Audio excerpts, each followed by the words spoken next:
So hello guys, तो आज मैं फिर से आपके लिए एक क्रिटिकल रीजनिंग का बेहतरीन क्वेश्चन लेकर आया हूँ।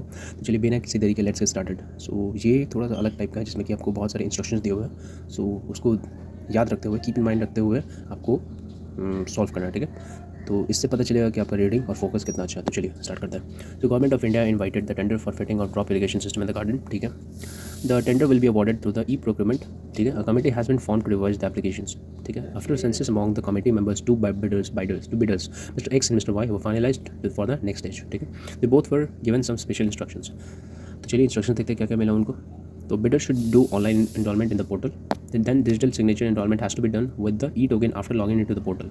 यानी कि बिडर को ऑनलाइन एनरोलमेंट पोर्टल में करना है, ठीक है। उसके बाद फिर डिजिटल सिग्नेचर एनरोलमेंट करना है, उसके साथ साथ e token after login into the portal उसको भी मतलब ई टोकन के साथ इसको क्या करना है, डिजिटल सिग्नेचर को इनरोल करना है, ठीक है।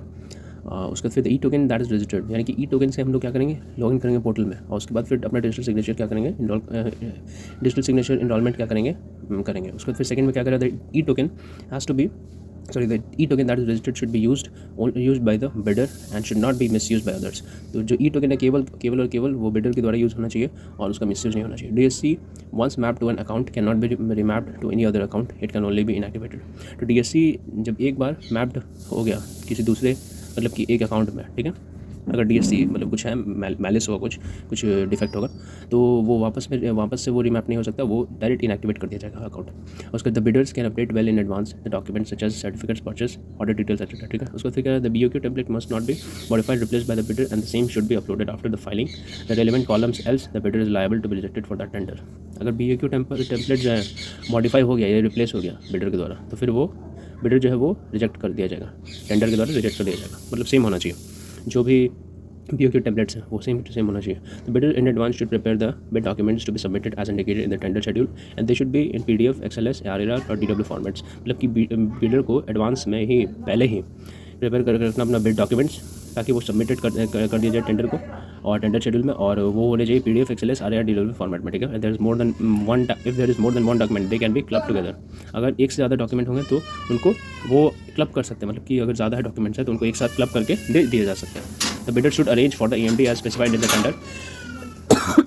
The ordinance should be posted couriered given in person to the tender inviting authority within the bid submission date and time for the tender। उसके बाद फिर कह रहा है finally the bidder reads the terms and conditions and accept the same to proceed further to submit the beads.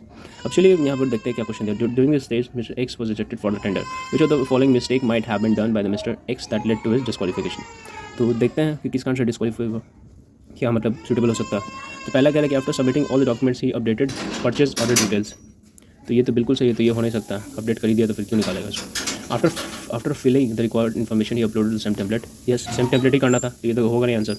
Same template करना ही है, उसमें लिखा हुआ है, किसमें लिखा हुआ है, BOQ template must not be modified. Yes, 5 में लिखा हुआ है, तो ये तो होगा नहीं। तीसरा देखते हैं, ये prepare the bid documents to be submitted as indicated in the tender schedule and submitted in the DOCS format portal.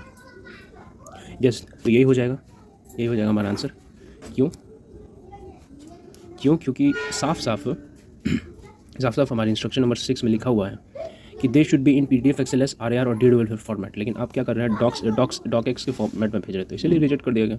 यानी कि हमारा ऑप्शन नंबर 3 आंसर, तो इसके आगे तो बढ़ने की जरूरत है नहीं, तो यानी कि हमारा यही हो जाएगा हमारा answer. So that's it guys, ये था आज का हमारा क्रिटिकल रीजनिंग का बेहतरीन क्वेश्चन। आई होप आपको पसंद आया होगा। सो अगर मेरी वीडियोस आपको पसंद आते तो प्लीज़ लाइक करें, शेयर करें एंड चैनल को सब्सक्राइब जरूर करें। Thank you so much.